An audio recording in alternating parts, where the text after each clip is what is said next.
Tadi tabel gue punya belum.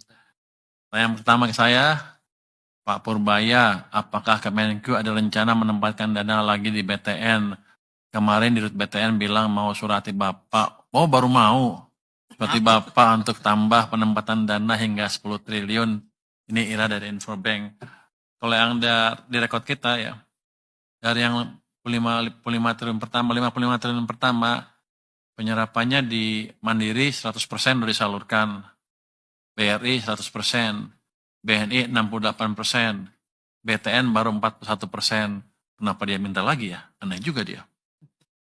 BSI udah 99%. Tapi kita lihat tuh supply money, pertumbuhan uang primary-nya, M0 ya, base money-nya itu di bulan Oktober agak turun sedikit ke 7,7% dibanding di September akhir yang 13, ini sekian persen, 13,3 ya. Jadi kita pikir ini mesti didorong ke atas likuiditas di sistem. Kemarin Jumat kami kami pindahkan lagi sebagian uang kami ke perbankan sebesar 76 triliun. 25 triliun di Mandiri, 25 triliun di BRI, 25 triliun di BNI, 1 triliun di Bank Jakarta, Bank DKI Jakarta ya. Yang BTN belum kita salurkan, kenapa? Karena suratnya belum sampai, dia baru mau akan kelihatannya. Tapi kalau nanti sampai ke kita lihat, kita akses, kita pertimbangkan untuk ditambah. Yang kedua, dari penempatan dana 200 triliun ke perbankan, sudah terrealisasi berapa banyak? Udah selesai nih ya, sama ya, Debri, Kompas sama. Lalu, tanya, lalu yang tidak habis terserap akan diapakan uangnya? Itu kan relatif sedikit ya yang tidak habis. Seandainya ada pun kita biarkan di perbankan ya. Kan saya nggak rugi, dia tetap bayar bunga. Terus yang ketiga, sama juga ya. Trian, IDN Time juga sama tentang BTN minta 10 triliun lagi. Suratnya udah nyampe belum Pak Prima? Belum. Jadi dia neken dari media ya. Ya udah. Dan itu BTN ya. Bilang kalau suratnya udah jadi, nanti kita kasih.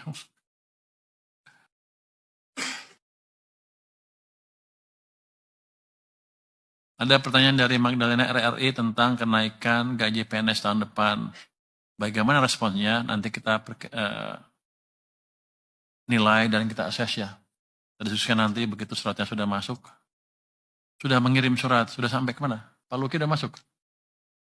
Dari Pan RB menaikkan gaji itu. 2002. Silakan Pak Luki coba jawab yang itu. Nanti ya, oke itu nanti jawab Pak Luki. Pak Purbaya, beberapa pedagang thrifting meminta thrifting untuk dilegalkan dan mereka berjanji untuk membayar pajak. Tanggapan Bapak? Tanggapan saya nggak perlu dengan bisnis thrifting.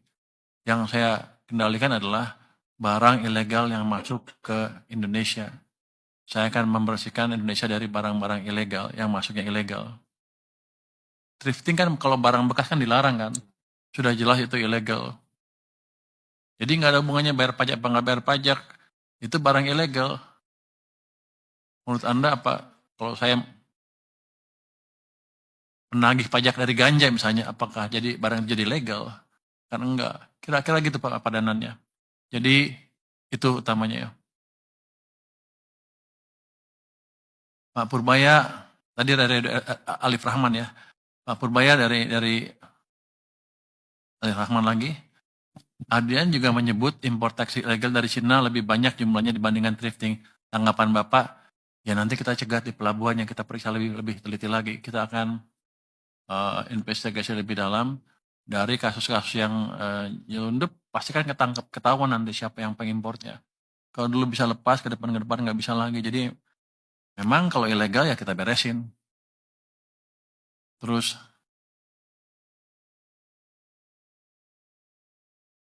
Pak Purbaya, anggaran 3,5 triliun rupiah yang dibalikin Kementerian Lembaga rencananya mau buat apa? Apakah ada lagi yang balikin anggaran? Ini kan belum habis bulannya ya tahunnya. Saya duga sih akan ada yang balikin lagi beberapa sampai akhir November kita monitor. Rencananya ya kita lihat ada nggak yang bisa spend lebih cepat nanti kalau di November, Desember.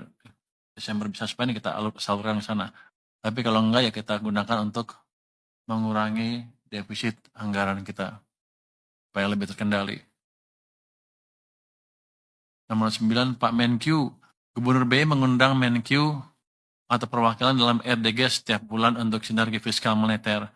Apa urgensinya? Apakah forum KSSK tidak cukup? Grace dari Bloomberg.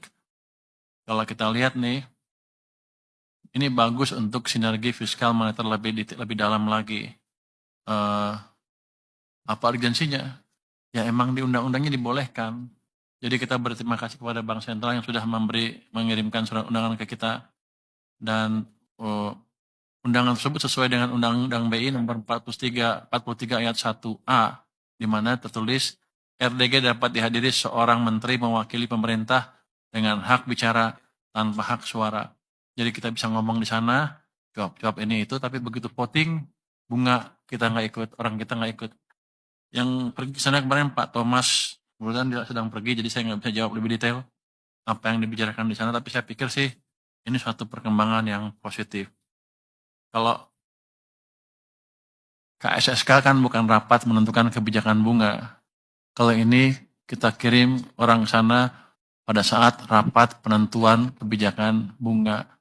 Jadi kalau ada itu kita bisa sinkron, paling enggak pandangan pemerintah bisa diperhatikan oleh Bank Sentral juga.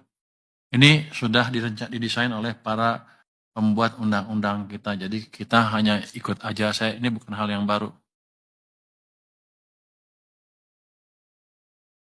Mungkin dari saya itu aja. Silakan teman-teman ya yang lain bisa menjawab mungkin satu-satu.